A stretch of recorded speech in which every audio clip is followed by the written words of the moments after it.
about optimizing for the new year. You don't want to miss this conversation. Tell a friend and tell a friend. Send it to somebody if you're watching the replay. Share it with somebody that you love that you're trying to help get better because that's the only reason why we show up is to help y'all get better. So, for those of y'all that are here live, make sure that you drop your questions in the chat. We will get to them as we get through the conversation as usual. And, as always, my wingman, P, what's up, bro? How you doing, man? Man, I'm doing great. And we were talking about this a little bit offline, but I get more excited every Thursday now that we come into these calls Yeah, and growing. Like I get more and more excited to grow, and I feel like these conversations have been more fruitful than me sitting down and listening to some teachings. This is literally active learning, like on the spot. So, yeah, man, I'm excited. I'm excited for today's conversation for sure. that's a fact. That's a fact. Yeah, I mean, I was telling one of the clients in my communication mastery program how fruitful this has been for even me, right? Mm. So everybody wins. Yes, it is me showing up every single week, you know, giving an hour plus of my time, but through being able to do this with you, right? What happens is at 42 years of age, it's just a lot of stuff in the archives and stored away in files that I don't even know are there anymore, right? Right. And so you help to pull that out of me, which is a benefit to both you and the audience. And then it just keep me fresh. You know what I mean? We do this with no script, with no notes. So I think anytime as a communicator you put yourself in an environment where you have to teach, coach, right, educate on the Right. fly without notes, it just make you sharper. So everybody wins, right? I'm grateful for being able to do it, and grateful to have you here to do it with me. Yes, sir. Yes, sir. You ready to dive into these questions, man? Let's do it. All right. So I want to give you a little bit of backstory in pertaining to these questions. So previously, this was for like I'd say like years that I was going through this where discipline always felt heavy. Like doing things that I don't want to do always felt heavy. But I'm like, okay, that's just discipline. But I'm like, reading the Bible felt heavy, taking notes heavy, listening to a video that's gonna help my life. Just all of those things felt heavy. But I was boxing myself in because I'm like, if I don't take notes on either what I'm hearing or learning, I didn't learn. If I don't take notes in church, I didn't learn. If I didn't take notes on the Bible, I didn't learn. So recently I'm like, okay, what is like my learning style? Like which ways do I learn the best? So I realized I'm an auditory learner. I'm like, okay, I'm auditory. Bro, when I tell you that changed the game for me, like life in general. Like I'm more excited to read the word. I'm more excited to learn and watch videos. I'm just more excited to be fed. But I thought heaviness when it came to reading the Bible and doing this, being disciplined was normal. I just thought that was how it was supposed to be until you became more mature in the faith, not knowing I was just operating outside of my design. I didn't know that I was an auditory learner, so I'm forcing myself to take notes. So then I'm like, I don't want to read the Bible now. Now I'm dreading reading it because I'm like, I got to take 1,000 notes. So, reason being, I give you this backstory because I want you to speak to the importance of knowing your design in order Mhm. to optimize. Because I literally, bro, and I tell you, like, I would push off learning, I would push off Bible reading, I would push off any sort of thing that would optimize my life because I'm like, I got to take notes for it instead of catering towards my learning style, which is auditory. Bro, I was pushing out videos for months, weeks. I wasn't even reading some books that I have in my library because I was like, I got to take notes on it. But now that I know I'm auditory, I'm like, I can just read or I even read aloud and it helps me to learn better. So I just wanted you to speak to the importance of knowing your design so you can optimize your growth. Yeah, this is good, bro. By the way, for those of y'all that are here, let us know in the chat if you can hear us okay. Let us know in the chat if you can hear us okay. This is good for a multitude of reasons, bro. I had about three different thoughts as you were talking about this, and I probably will even touch on a couple of them. But the general consensus from those three thoughts that I had was when I say that there's no competition,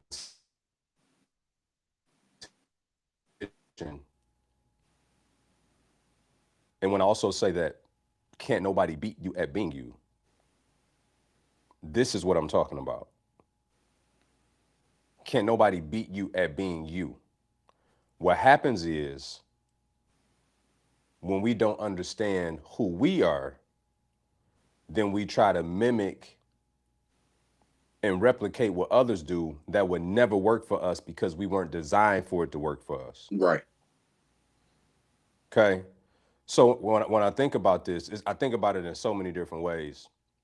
So for those of y'all that's been following for a while, and Pete, you know this, I take an annual sabbatical, right? Just came back from one 2 weeks ago. And it's interesting because I've sent several of my colleagues and clients out on these sabbaticals, and I actually developed a framework for it.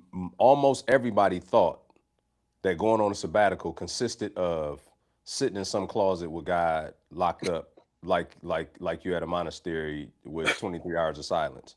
Right? I mean, it's funny, but it's a real thought that Yeah, people sure. have. Like they think this sabbatical is just like this, you are in a remote place in Montana, staring off a hill somewhere, right? Which could Yeah. be. But the thing that I do, and I actually learned this from Darius Daniels a couple years ago. I learned this piece from him, but I integrated this piece into the framework that I developed for the sabbatical. And that piece is this: that everybody before they go out on sabbatical should take a spiritual temperament assessment. The spiritual temperament assessment, what it does is it helps you to define what is your most natural relationship with God. So some people are naturists. They feel like they feel closer to God when they're out in the wilderness, right? My pastor Jay, he like that. Yeah, I was texting him the other day, and he was talking about he was in somewhere in North Carolina hunting black bear. Like he on a sabbatical right now. You know what I'm saying? For whatever reason, that's his thing. For others, they're harmonizers. They feel more like they're connected with God through worship and all those things. Others are contemplators. They do want to be in that remote place in Montana where they can just sit and contemplate. My point is the reason that's so important is because if praise, most natural way to connect with God is through worship, and then I think because that's what works for praise, that I'm gonna go and put on all this worship, but I don't feel as connected. Or like for myself, I like being by the water. That's why I go down to the beach every time I go on sabbatical. But if somebody else not a beach person, then that won't align for them. I bring that up because a lot of people are spiritually empty by trying to replicate things that they see from the big C church and others within that framework in that context, and they feel alienated that if it doesn't look like that, then it must not be real. That's good. When it's only real when it look like how it's supposed to look for you to receive, not for whatever they do from a corporate perspective. Right. Okay. I draw that parallel because same is true in learning styles, same is true in um, creativity, same is true in every single facet of your life, that you have to understand what works best for you. So similar to yourself, it's funny, I thought about this the other night because me and my wife was teasing about some books that they tried to get us to read. And, well, they got her to read. They tried to get me to read in high school. And I completed all the way up to a bachelor's in college and never completed a book in my life.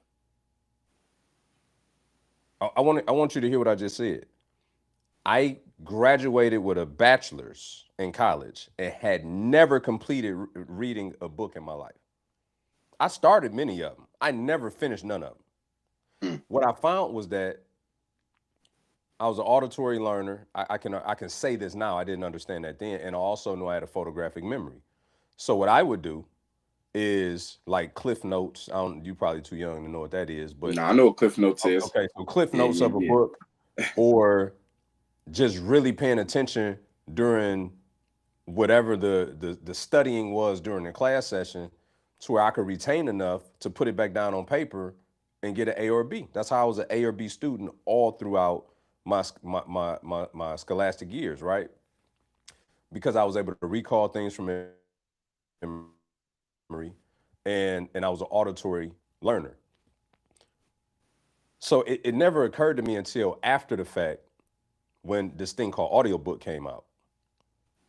And me listening to an audiobook was the first time I ever completed a book in my life. And at this time, I probably was in my early 30s, right? Thank God I've been successful in spite of it. But then after learning that, I'm like, well, why would I ever try to do the other thing again? I mean, it looked cool to be on a plane and somebody just thumbing through pages. That ain't me though. You know what I'm saying? Like Right.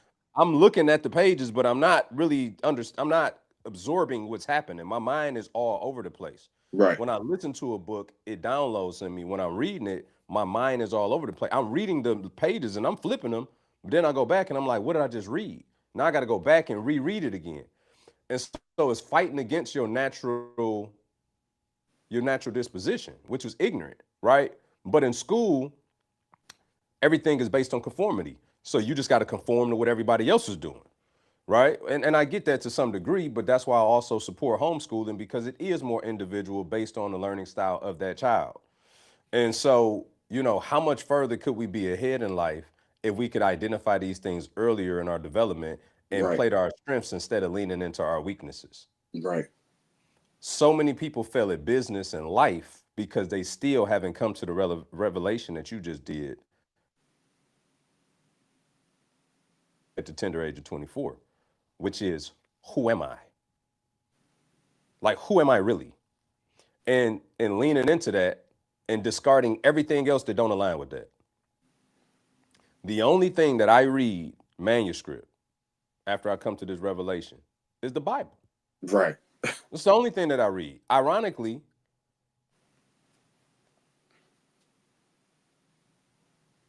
anything else that I read manuscript, my wanders, I don't retain any of it.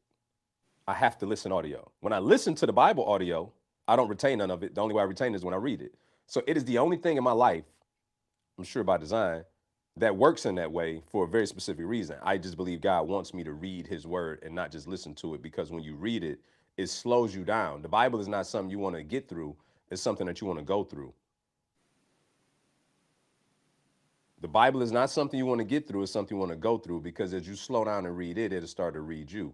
So I think that's why my wiring is such that that's the only book that I can read and retain. Everything else I have to listen to get the download. So the discovery that you just came upon for your life is about to change everything about your life, and it's going to allow you to, to your point, not despise the discipline, but to now get excited about this new way and mechanism that you can go about getting everything that you need and not feeling like it's a chore every time you got to do it. Right. 100%. 100%. And to add to that, I heard heard a quote recently the other day, and it was like your ability, your growth is not only tied to your ability to learn, but also to unlearn, right? And I was so focused on religion when it came to learning. I'm like, if it don't look like this, if it doesn't happen like this, if it doesn't do this, so I would always wonder, like, why do I feel so far from God every time I'm doing, like, when I mean there was not a time where I was like, bro, God, like, I do not feel you in anything I'm doing right now, like, Yeah. nothing, right? Yeah. Then I figure out my learning style, and I'm like, bro, this makes so much sense because every time I talk to somebody, it's not what I've written down, it's what I've heard. Mm-hmm. I have a billion notes in my phone. The amount of times I revisited it, I can count on my finger. But the videos that I've watched from you, from Darius, all the other communicators that I listen to, everything that I speak about from all of you has been from what I've heard. It hasn't been my notes. So that's when I began to realize, and it was so funny because like I just got tired of being empty. So I'm like, yo, why do I keep feeling empty week after week? And I'm doing the disciplines. I'm like, I'm doing them. Like, I'm opening the word, I'm taking my notes, but I'm like, is something still wrong? It was until I was like, okay, how do I learn the best? And I was like, this is going to change how I operate in business, how I operate with my content now, how I operate in execution, because now I know what my learning style is. Obviously, you said the only thing you read manuscript, what is the Bible? So I'm like, but outside of that though, I'm like, everything else is auditory. So I wanted to also ask you, have you seen entrepreneurs plateau or burn out because they were trying to build in a way that wasn't aligned with how they were wired? Oh, 100%. But before I say that, let me say this. Cuz I'm the same way. I whether I'm listening to an audio book, I'm watching a podcast, whatever, I'm a note taker, right? Um, which I think is important, but not for reasons that most people think.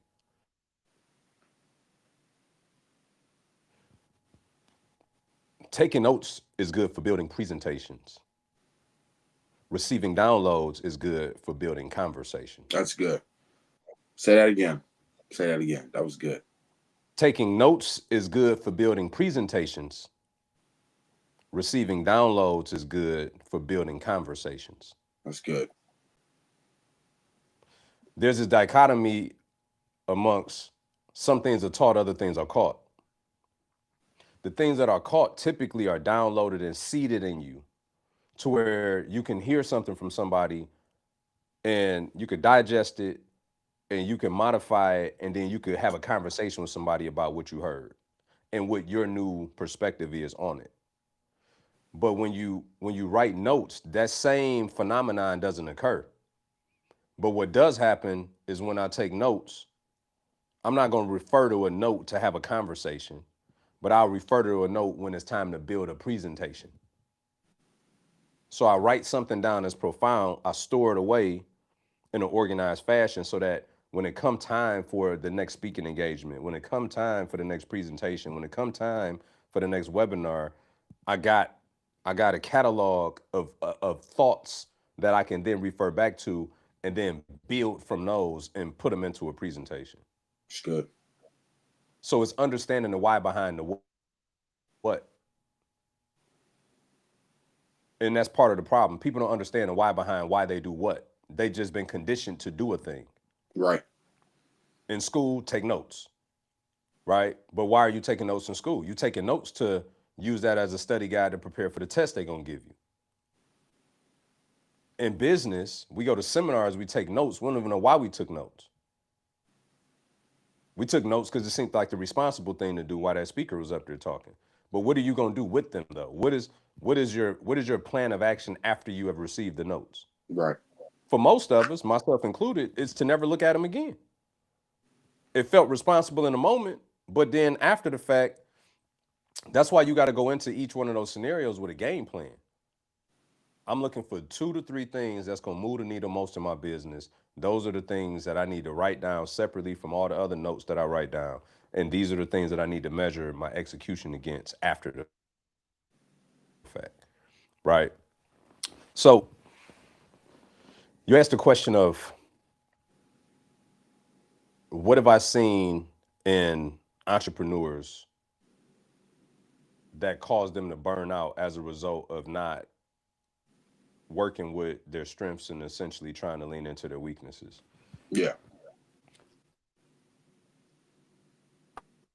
I seen many of them start businesses they should never be in. Mm. We live in such a copycat society that I see you winning in trucking, so I think if I just go sign up for trucking, I'm gonna be successful. I see you winning in trading, so I'm gonna sign up for trading and automatically by default that I should be successful. I see you winning in real estate, so I'm gonna go do that. I see you got a staffing company, so I'm gonna go start a staffing company without understanding what caused that person to be successful. What caused that person to be successful? And without knowing that, I try to replicate the success without replicating the work. I don't know what the journey was. I just see what the end result was. And as a result of that, I don't understand the dynamic of what caused that person to be successful. And yet I'm trying to hack the outcome without hacking the input. That's where 90% of, like, if I've learned anything from coaching thousands of coaches and consultants now, many of them have just started their own businesses, bro. They've gone out and gotten John C. Maxwell, certifications, and it's nothing wrong with that. I'm not knocking that. But a certification don't mean that that's what you're called to do. Right. That just means that you went to school and got a piece of paper to validate that you went through whatever that curriculum was and you came out competent. Right? So should have come out competent. But that don't mean that that's what you're supposed to be doing. Right. And that's where I'm literally, and I'm not exaggerating this number, that's where 90% of these people fail. I wasn't gonna go this way, but here's the truth. When you look at your life, God is the master economist. He don't waste no opportunity. This is why in Romans 8:28 it says that all things work together for your good, right? So if you look at that, and for most people, the areas of your life that you've been challenged in most, that you've been blessed to get on the other side of, is probably going to be a profit center for you in business.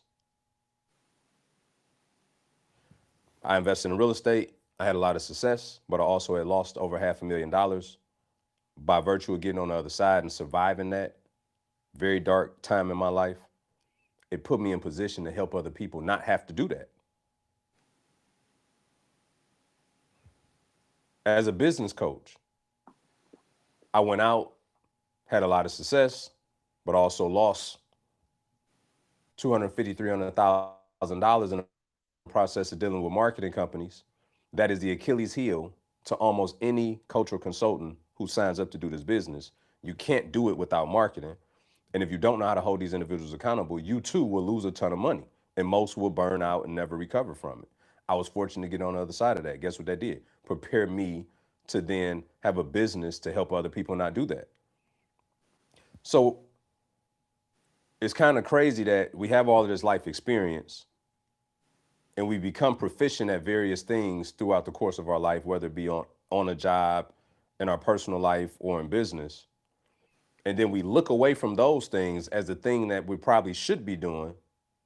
And we just go look for something that ain't got nothing to do with what we've done in our life to go and do. And I'm not saying there's anything wrong with that, but I am saying that that's a lot of the reason why people are failing at businesses. They're not playing to their strengths. You got stronger as a result of failure. That's good. Right? So he's already put you in environments that felt like punishment at the time that were really preparation.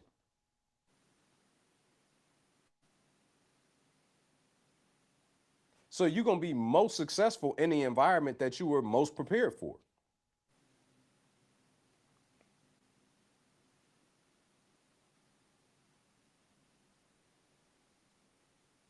Even if I were to go and start a different type of business,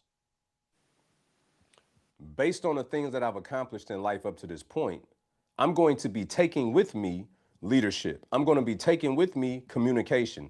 I'm going to be taking with me systems. I'm going to be taking with me processes that I've developed in other different aspects of my life already. But what happens is we try to jump into stuff and we never took anything with us when we went to those places. So now everything is from scratch. I may have to go and learn the nuance of a med spa as an example, right? But I know how to lead people. I know how to communicate. I know how to cast clear vision.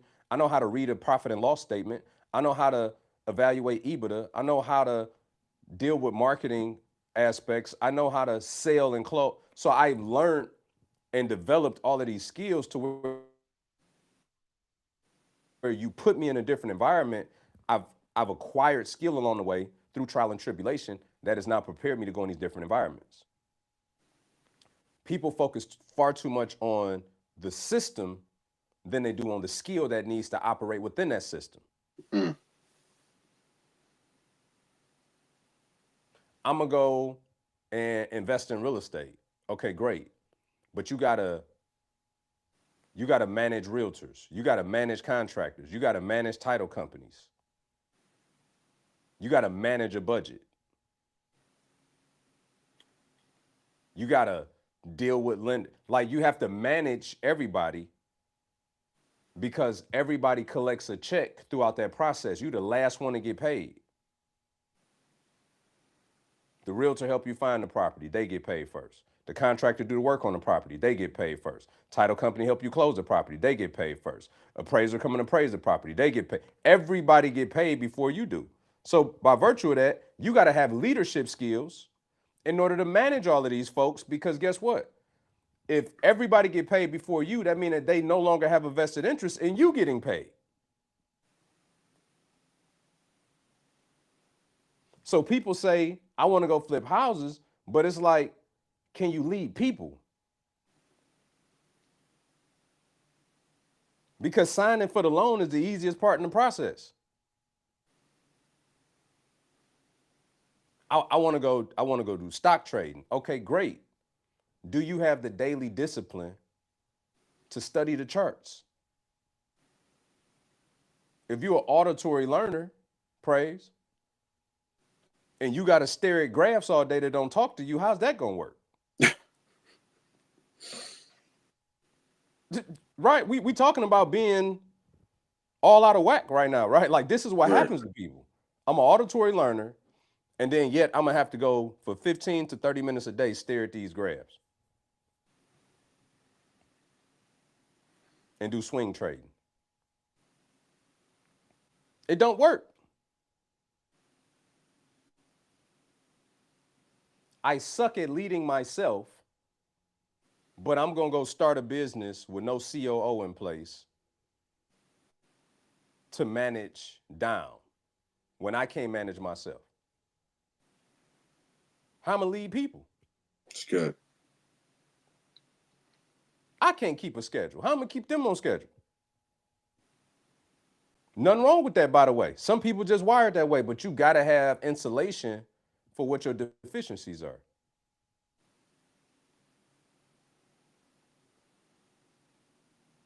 I'm really not a people person. Okay, cool. But you're super gifted.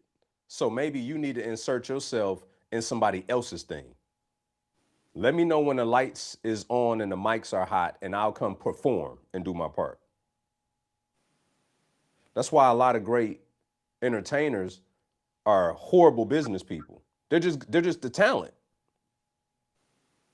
And the ones that identify that and don't take it as a negative thing, but as a positive, they win because then they put business people around them and they just show up when the lights is on and the mics is hot. And then they go back to Narnia and live in a little bubble. But it's the ones that think because their giftedness and their talent is such that now I'm gonna also be like Jay-Z and be a business mogul. It's like, nah, see, he was a business mogul that happened to have a talent. He wasn't a talent that tried to become a business mogul.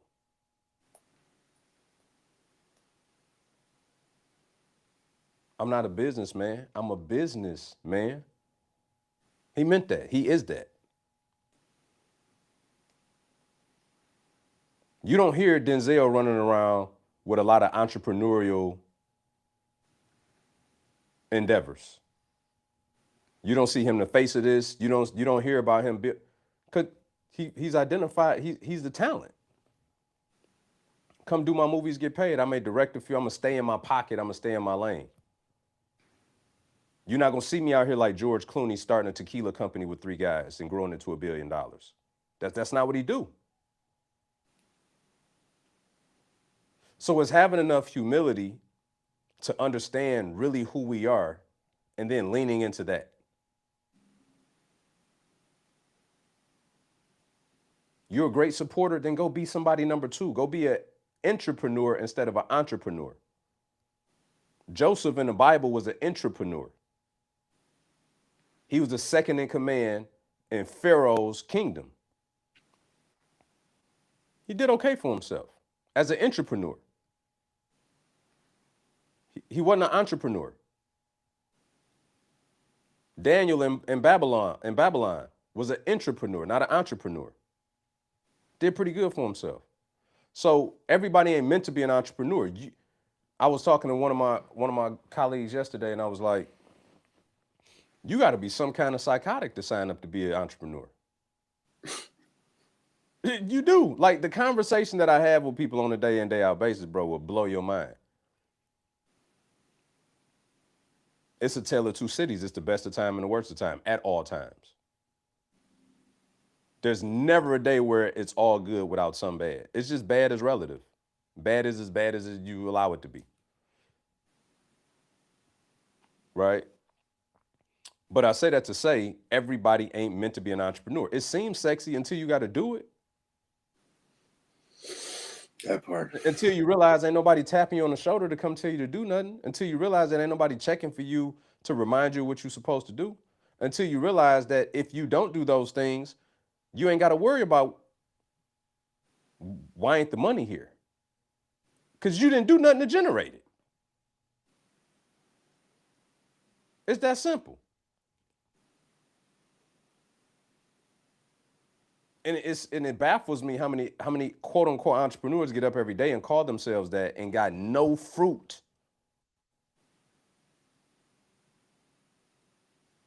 At some point, as an entrepreneur, you have to have money to validate you should be doing this. No, bro, it is. This is like the craziest thing to me, that people that call themselves entrepreneur, and when I'm talking about they conversation, big hat, no cattle, the way they describe what they do sound like it is the next best thing from sliced bread. And then you be like, you start asking measurement questions. So how many clients you serve? What's your how much is your offer? Oh, I'm still kind of in the development. What are we talking about? You've been doing this for 3 years. You ain't made no money.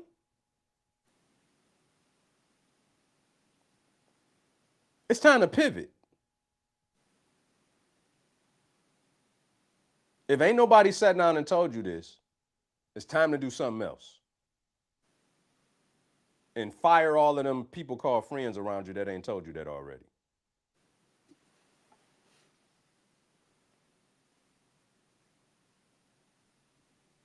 But it take humility though, bro.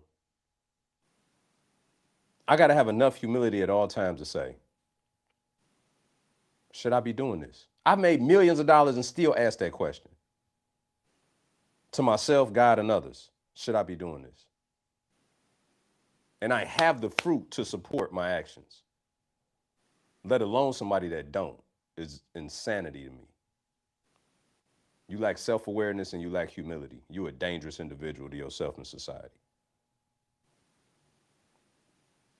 By running around playing costume dress up every day.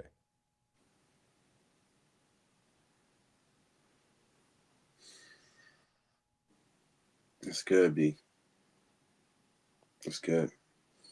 Yeah. So why do you think is that people play more to, I guess you could say, their weaknesses more than their strengths? Because for me, I realized it was more so that was just what was ingrained into my upbringing, right? If it doesn't look this way, it's not good. So I just thought that about everything. It was literally until like this past week where I was like, okay, like my life is changing, right? The goals that I have, I want to be here, but I'm like, I'm not going to be able to sustain there if I can't even, get through where I'm at right now and be filled and be fed. So I'm like, something has to change. So it was until I was like, okay, what is my wiring that's going to help me get to there and actually sustain there?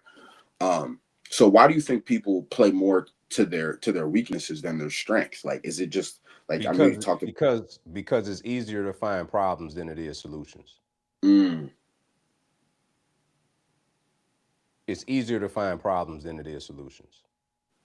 elaborate, please. That's good. Oh, I mean, we could. I mean, you know,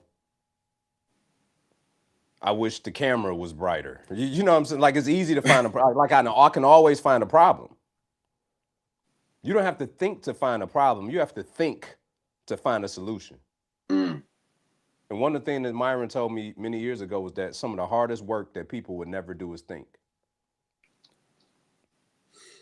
Some of the hardest work that people would never do is think. There was a lady yesterday on our coaching call for our mastermind, and she basically was just complaining that in 5 months, she's still been struggling with tech, as if that was our responsibility.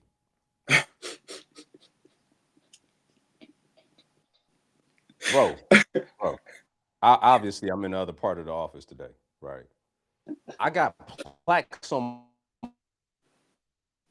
my wall from ClickFunnels, and I don't know how to log into ClickFunnels. And yet I made millions of dollars through the application. We got Go High Level as a service. I don't know how to send an email out. I don't know nothing about tagging people. Like I know the terminology, but watch this. But I know what's supposed to be in that email, although I may not know how to hit send. I know what the open rate should be, although I don't know how to send it out. I know what a header and a subject line is and the importance of it, although I don't write any of them. I know how to measure ad performance, although I don't know how to log into Facebook Ads Manager.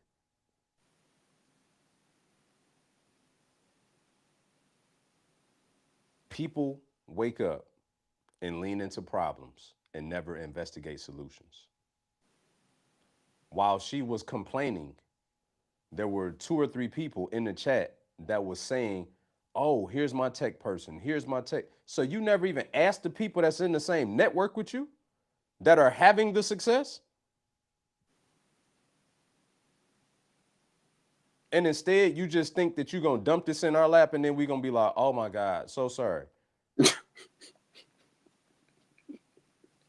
No, you know what actually happened? I asked her, "What is an entrepreneur?" Someone that provides services and goods. And I said, that's the secondary thing that an entrepreneur is. The core of what an entrepreneur, the dictionary definition of an entrepreneur is 2 things. One, they're a risk taker. Secondly, they solve problems for themselves and others. That's all they do. They take risk and they solve problems for themselves and others. So how are you, ma'am, gonna ever solve problems for others when you can't solve a simple problem for yourself? You're talking to a guy that don't even know how to log into these applications that has made $1 million through the applications. Let's have enough EQ, emotional intelligence, to even understand, why am I even talking to him about this right now? He just said he made millions of dollars through these applications and don't know how to log into them. And I'm gonna tell him I've been struggling with this for 5 months, when there's people out there in the Philippines for $3, $4, $5 an hour that are proficient at that. That all you got to do is just go investigate and find one. That you can do with the matter of your fingertips in minutes with this thing called the internet. That you can do in a matter of moments with this thing called the network that you're in.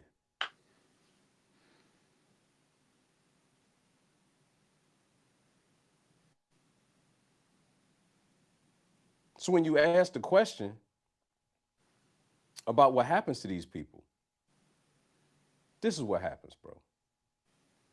Some people ain't meant to be entrepreneurs. It sounds cute and sexy, but it's none of those things. What it is liberating, though. What it is freedom, though. But you're going to have to do something to get it, though. You're going to have to do something to get it. And that's something that you're going to have to do. It's not called complain. You're going to have to do something different than complain. You're going to have to do something different than look for sympathy. You're going to have to do something different then look for a bunch of other bozos to support your negative thoughts and your pity parties and your stinking thinking.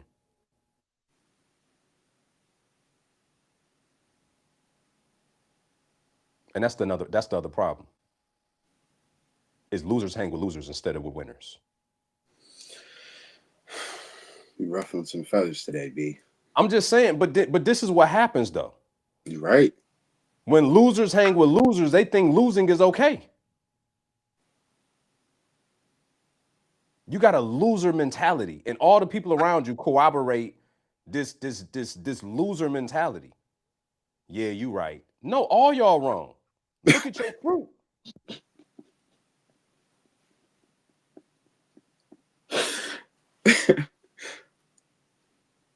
Look at your fruit.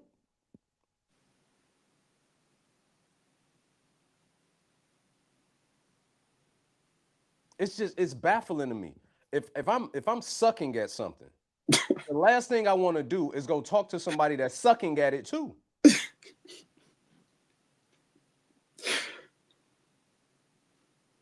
I want to go talk to somebody that's not sucking at it. Hey, look, clearly, we in the same car, but we going to two different destinations somehow. I need to understand, what are you doing different than me?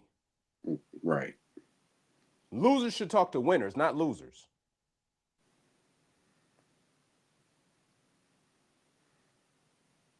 But the problem is that people really don't want to win. It's easier to just talk to losers. It's easier to find people to just echo your sentiment to then make you feel good about the thing you still not doing. When the end result is that you're losing. All that conversation and collaboration don't change nothing. You still losing.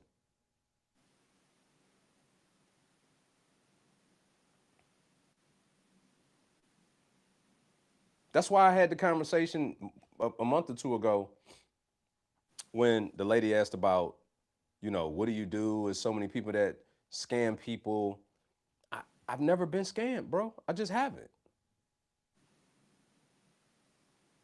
Because I've never let anything or anybody determine whether I'm successful or not.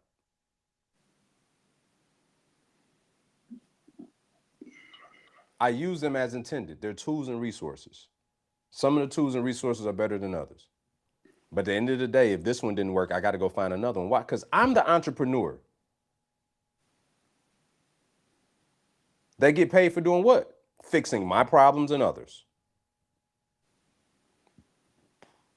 So I could either go and keep sending emails to that person about what I didn't get. Bro, I mean, just think of how crazy this sounds out loud. Yeah, it sounds crazy. That I can either just go keep sending emails to somebody about what I didn't get, or I can go do what's necessary to get what I need to get so that my family get what they supposed to get. Part of the problem why people stay stuck and fail is because their why is not big enough. Their why was to feel some deep insecurity that they were dealing with. Their why was to fulfill some jealous trait that they got about others winning. Their why is hinged upon some fickle dream that they have of some fantasy of a life that they want. It's not reality, bro. You can't come to me and tell me you broke and you ain't doing everything that you possibly can in your power every day to fix that. I can't take you serious. I think you just like being broke. You just know that it's improper to be broke. So you have to say things to project as if you don't want to be, but your actions show me that you're cool with it though.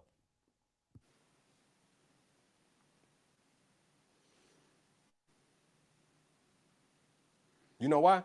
Because broke people that don't like being broke don't stay broke.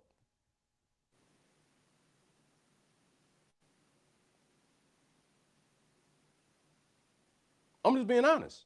Broke people that don't like being broke don't stay broke. Right.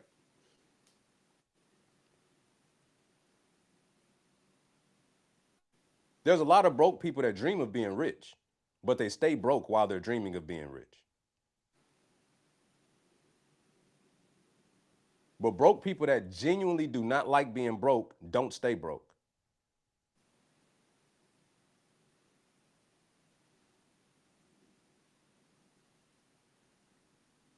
And this is no indictment against anybody, bro. The only thing I'm saying is just be honest with yourself. Right. That's all. Be honest with yourself. Be honest with the fact that you tried something and realized it wasn't for you.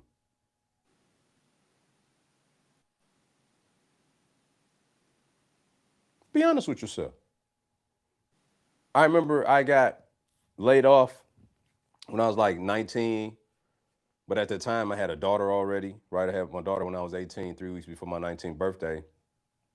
And I was working in the plant 60, 70 hours, right? For like 11, $12 an hour back then.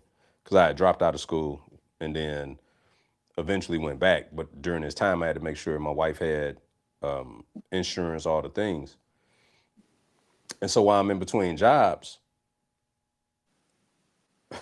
my sister got me a job at the airport. She was an accountant for this like cleaning company. Bro, I got out there. Listen to me.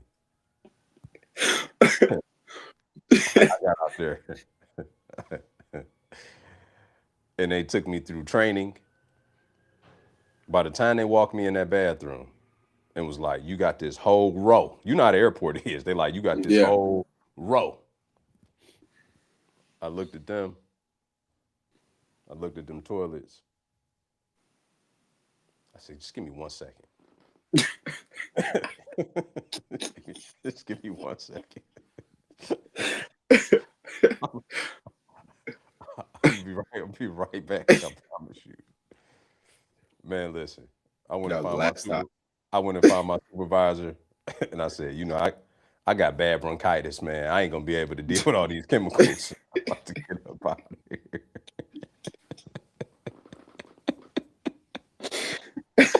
I got bad bronchitis, man. I'm not Man, gonna you be able to deal terrible, with these bro. chemicals.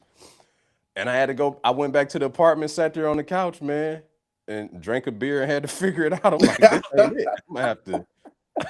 I got to do something else, man. This is not gonna work. Then I had this company.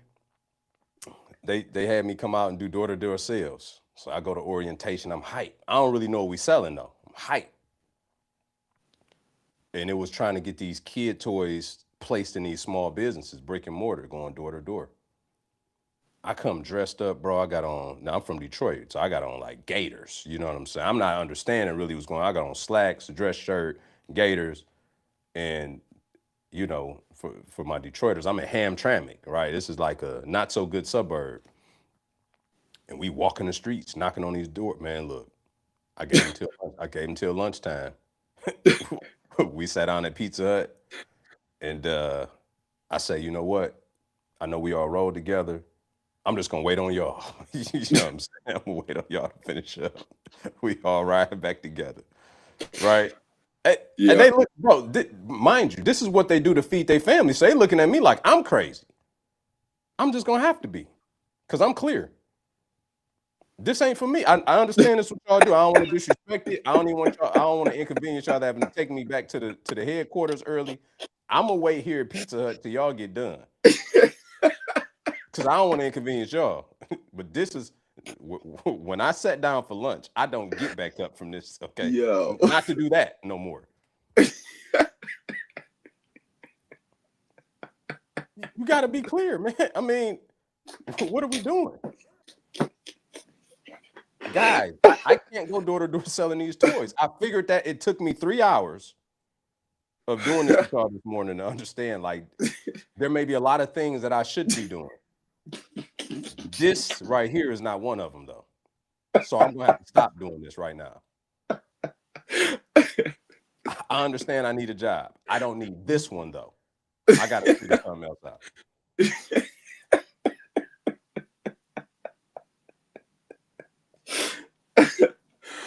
Wow. Yo, you're funny. Oh my goodness. You just gotta be Wow. okay with understanding what's for you and what's not. That I knew that Right. wasn't for me. Right. I looked at them toilets and I looked at them chemicals and I looked at how long that hallway was or the bathrooms I was gonna have to clean. And I said, oh no, not the guy. Called my sister. Hey, I appreciate you. But yeah, I didn't realize my bronchitis would just be acting up in these environments. I'm not gonna be able to do it. I'm just not gonna be able to do it. Yo, you're funny. You're hilarious for that. But I agree. I agree. It was the same thing for me. I was at a Burger King. I looked at everything they told me to make. It took me 2 hours. I said, my mom's car just broke down. I'll be right back. And that was the last time they see me. I was like, this ain't gonna work. I was like, I can't, I can't, I can't. And that was that. Bro, That was that.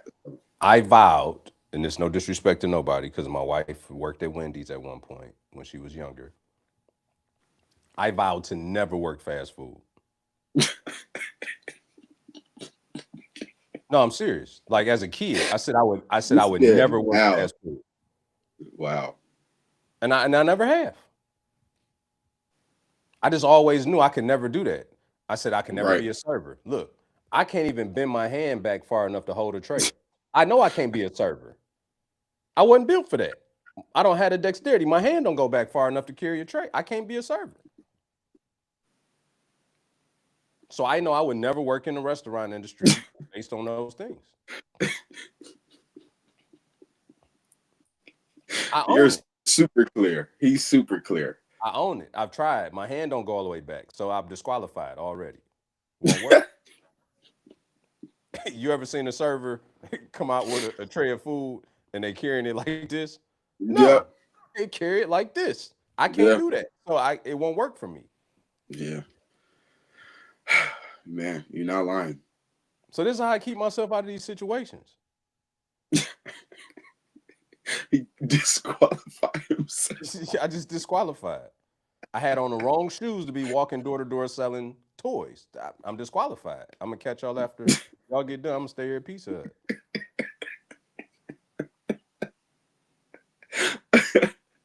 Man, hey. But bro, I'm being serious though, right? Yeah, for People you are. people walk into environments every day, realize they shouldn't be there and stay there. Why? It's not gonna work.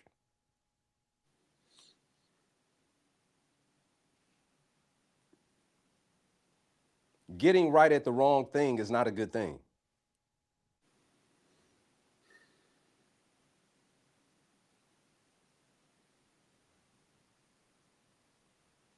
I'd rather struggle on the right standard than to succeed on the wrong one. That's good. That's good. That's good. Yeah. So I don't know. I hope that answered your question, man. Man, that answered my question, man. And the last thing is, the last question. I feel like this is important. How can By the entrepreneur? way, for those that's watching, I just want to be clear. I know the conversation started about optimizing for the new year. This is it. Hear me. When y'all get done listening to this, I want you to go down and write a list of all the things you do. I want you to start identifying the ones you shouldn't be. This is That's good. optimizing for the new year, just so you know.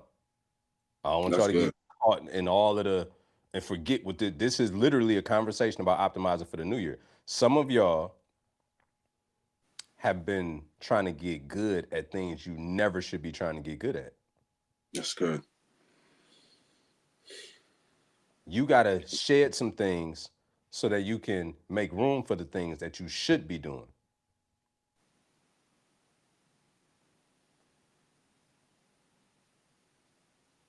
You could buy all the new clothes you got. At some point, you got to throw some old ones out to make room for the new ones, You're right about that. which I got to do for the Salvation Army here soon because I always give a bunch of bags away at the end of the year. But anyway, I'm sorry. Your last question was what? No, you're good. Yeah, because even real quick, as I've been working at my new job, obviously making more money, all the things. This one guy was like, "Yeah, I do like I sell products on Amazon. Like, if you're interested. I make like 50K a month. Da, da, da, da. I was like, okay, so like, how do I start up? He's like, yeah, my program for you, I'll do it for $2,000. I was in my head like, I have $1 million mentor. I was in Bro, my head like, I got a mentor who's a millionaire, and you telling me that you only make 50K a month. I'm like, I respect what you do. I'm clear. I was like, I have bro, somebody who's gonna show me where to go. bro. I was like, I got, I'm I good. got you didn't see. This is what I mean by I forget more things that I remember. So during COVID, this is what I'm talking about. During COVID, my wife got this great idea. She went online. She want to start an Amazon store. Okay, I go spend $30,000 to start up these Amazon stores. We get two of them, but we getting them with like this done for you service, Right. bro. It took us all of 3 months. That store got shut down. Amazon kept our money. The people we paid, bro, it was a $40,000 loss before I knew it. Amazon still ain't never Wow. gave us the money back. Shouldn't have been doing it, man. I don't know nothing about stores and I don't know anything about that. All right. Did I get scammed? Yeah, by myself.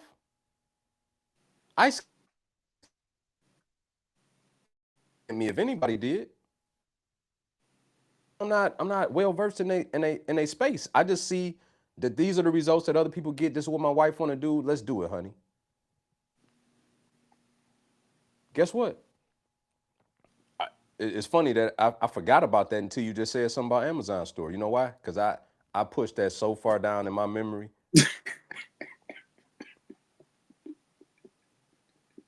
That's probably the reason why I just started shopping on Amazon. I don't want nothing to do with the Amazon store after that Man, experience. I don't blame you. The bureaucracy of it all and the IP, man, it was a nightmare, bro. It was a night, and it was a Man, distraction. But at that time, 2020, everybody locked in for COVID. Amazon stores blowing up all over the place. right. Ours blew up, but differently. Very much so differently. It blew up all right. It was a different experience for sure. So, yo, you're funny, bro. Like top three for sure. He said ours blew up for sure. Oh, it definitely blew up, champ. Um, Last question. Yep. How can entrepreneurs identify whether This, resistance to by the learning way, or this chat been real quiet today. I don't think everybody's been paying this conversation. Just so you know, we probably want to change our shtick before we come man? back. They like, I don't like this one. Hey, these conversations need to be had, like, Yeah, or is it's you the gonna truth. keep trying to be you gonna keep trying to do the right thing the wrong way. You know what I'm Facts, saying? So like facts. that's what I was trying to do. I was trying to grow the wrong way. Yeah, I'm spamming all these notes. I'm wondering why I hate looking at the Bible. The Bible, I'm looking at it. It looked like 1,000 pounds. I didn't even touch it yet. I'm just looking like, yeah, nah. Like I'm gonna stay far away from you. And that's how people are with their own business. yes, yes. Like, and I'm like, now that I'm, getting the funds and I'm building the game plan, I can't go into my business dreading it or Hmm. dreading learning, dreading being coached and correct. I can't dread those things. I can't dread being fit. Mind you, what you're doing, right? How you just, you listen to auditory, you're just being fed and fed and fed. I'm like, that's how I want to be. But I can't dread learning though, if that's how I want to be. Hmm. Hmm. But I'm like, everybody want to be this wise entrepreneur, this person that got all this information stored in them, but you hate the way you learn. It don't work like that. So these It conversations, don't it, these it are don't work like that. it's a It don't work. must-have conversation. You realize you're auditory, you can sit outside, like you say, on your Sundays, listen for how many hours. You come back that one Sunday, you filled for the rest of the week by just Bro, listening to all them videos. bro. Literally, I sit outside on Sunday on my Sabbath, and I would smoke 3 to 4 cigars and watch 7 to 8 hours of content. My point. My point exactly. Some people don't even get to 7 to 8 hours of content in a week because they don't like the way they learn. Mm. So I'm like, imagine if you like the way you've learned, you'd be doing that religiously. Bro, let me tell you something. Obviously, you know, like for YouTube, I was watching your videos and you were obviously number one. I realized already in a span of a week, I've tripled watching your videos and Darius in a week because I realized I was an auditory learner. Wow.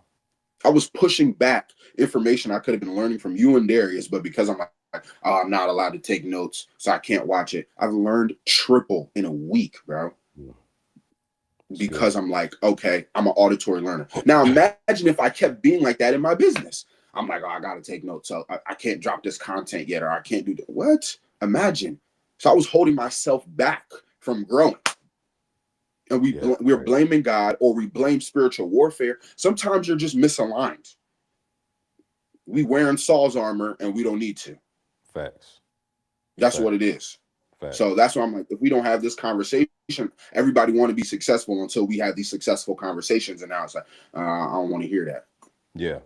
You know, the saddest indictment is many people don't even want to take the time to figure out and hack themselves. Because then that brings about change, and change is uncomfortable. Right. When I would argue staying the same at the wrong thing is far more uncomfortable than changing to get the right thing. 1,000%. 1,000%. I totally agree. I was sitting here, B, when I tell you, I was wondering why I kept hitting the same wall. The same wall. Like, I'm telling you, this was a wall I've been hitting for years, B. I'm like, bro, I don't know why. I just hate discipline. I'm like, what is going on? I'm sitting here praying about it. I'm asking God about it. He's like, yo, you are so overcomplicating what's going on right now. This is not no spiritual warfare. This isn't the devil. This isn't me. You just have been so accustomed to doing things by religion and not your wiring and design. I did that now. I'm listening to the Bible, having a time of my life, because now I know I can listen to the Bible and then go back and be like, okay, this stuck with me and why. For sure. For sure. You know what I'm saying? But I'm like, if I never sat down to be like, yo, why do I keep feeling empty week after? Like, I know there's more that could be poured into me, but something's wrong. Yeah. If I never did that, bro, I would have been here years later, been like, I don't know my wiring. That's what I got tired of, not knowing myself. Yeah. Yeah. Now good. I know. I'm excited to grow. You feel me? That's a rich discovery, bro. It's a rich discovery. Like yeah, man. That most people most people never figured out throughout their entire lifetime. Bro. And I had to realize, I was like, okay. I was like, the people in my life I have similarities with.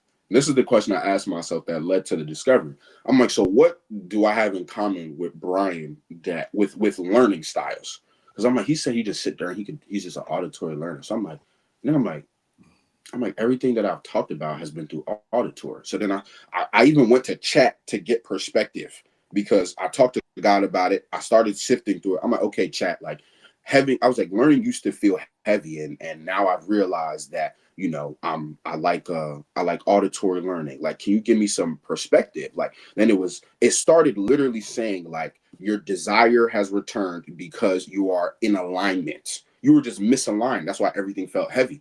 Everything, B. I'm talking about prayer, worship, Bible reading, whatever it came to growing felt heavy to me. And I'm like, what is this? I'm like, I knew it wasn't spiritual warfare because I prayed about it and talked about it for so long, it still didn't go away. Yeah. I'm like, this can't be spiritual warfare at this point. I'm like, I'm not doing something right.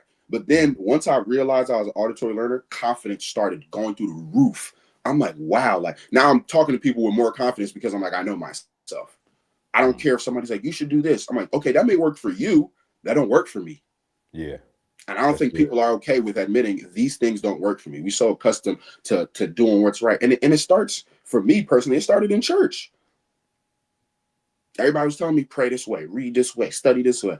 I'm in my room now, like all of y'all are burnt out and tired because y'all don't know who y'all are still. For sure. So that's why I think this conversation is so important, bro. Like literally, one thing chat said, it was like, you're not you're beginning to dialogue with God as a son. And that's the difference now, because I was with him and I felt like a robot. Yeah. I didn't know that's what I was going through. I was just in my head like, bro, God, I don't want to talk to you, and I don't know why. The whole time it was just because I'm an auditory learner. I was just listening to the Bible before we got on this call, happy as ever. Yeah. Yeah. Happy as ever. I could tell you what I learned today. You know what I'm Yeah. saying? So That part. That yeah, part. That right, that right. that part. That part right there. I can You tell you know, what I learned today. That's everything. right. So I'm just like, but it started with me being tired of being tired, bro. When I tell you, mind you, because I'm working full time now. So I'm like, okay, I need to make sure I'm fed, or else I'm gonna just go through these days burnt out. Yeah. And I was already feeling the burnt out coming. I'm like, okay, like why am I burnt out? And like nothing's like I'm working full time, but I'm like, I'm not in my business yet. I'm not, overstretching myself. I'm like, so why am I burnt out? I'm like, it's because I'm learning the wrong way. I'm trying to take notes, and I don't even be having the time to really sit down and take notes unless I wake up at 7 in the morning, and I got to force myself to take notes. That's why I was dreading waking up early, because I'm like, Brian, I got to wake up early and take notes for. Now this morning, Yeah, smooth because you sailing. you hear people say things like, if you write something down, it commits to memory. And I'm like, not for me, it don't. No, right, right, When right, I when one I hundred percent, listen well, it commits to memory, not when I write stuff right, down. 100%. Because now I'm actually distracted while I'm writing, that I'm really not getting a download. I'm having a, a physical output instead of downloading the input. Exactly. 100%. 100%. I But I was got an even ear. But I got an ear to discern if I get something that I know I'm gonna need to use later for a presentation. I'm writing it down, but I'm only writing it for yes. that purpose. Yes. 100%. Even the few weeks ago, like I think 2 weeks ago, Darius came to the UN location out here to preach. I made it a mission. I was like, I'm gonna only listen, stay in front. I was front row. I'm like, I'm gonna only listen to his sermon. When I tell you, I remember everything he said in that sermon, and that sermon was 2 weeks ago. All I did was listen. I can tell you all the 3 points that he said. It's for this reason, this reason, and this reason. And I remember that because I only listened. People were coming to me like, "Do you remember the 3 points?" I was like, "And you were taking notes." So who really was present in the sermon? If Yeah. you're asking me what he said after it's over, and I'm sitting here telling you all the points, and they're like, "How do you remember that?" Because I know my wiring. Hmm. I know that I learned the best by listening. All I need to do is hear it. All the quotes you've told me, I haven't written down. I promise you, I could tell. Every time I talk to somebody, I bring up a quote you told me. So I'm like, if that's not evidence, I don't know what is. And Yeah. people are not believing their own evidence. Yeah. Yeah. That's true. So But yeah, bro, I'm being serious. Most people are doers, not thinkers. So people aren't really taking the time to sit down with this and really digest it. They're just doing. They just get up every day and just do. They never stop to think, what can I do differently so that my outputs are different? I have to change right, my input. People just don't take the time to think of that, bro. right.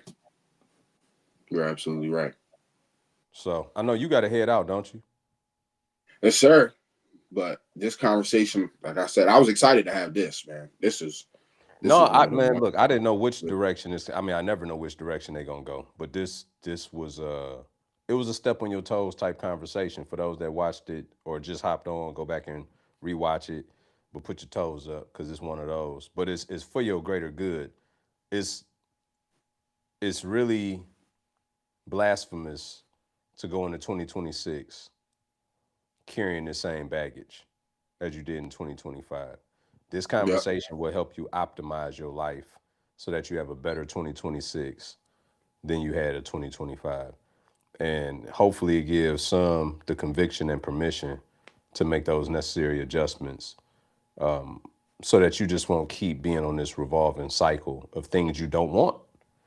That's the real reality of it. Sir. All right, Yes, P. sir. As always, bro. Appreciate you, man. For everybody, we will not be here next week. If in case you didn't know, it's Christmas. Uh, but we will be Man, back the forget that. following. We on next week. So now I'm joking. That's funny.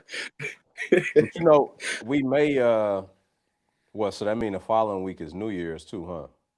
Oh yeah, so 2 weeks we not. Yeah. Oh, we may have to figure something. Maybe we pivot to a different day. Not next week. You I'm out all next week. yeah, Um, yeah, yeah. but the following week.